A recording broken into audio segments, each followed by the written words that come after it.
Hello everyone! In this video I will show you how to fix the sound not working problem in Skate.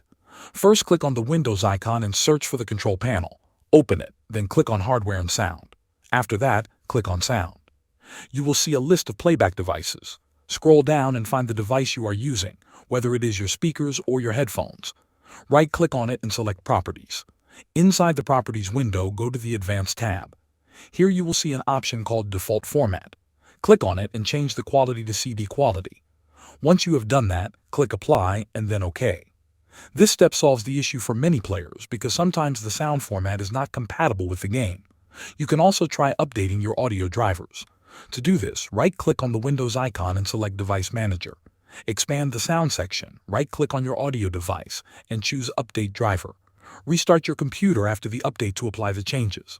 After following these steps, the sound in Skate should start working again. Thanks for watching.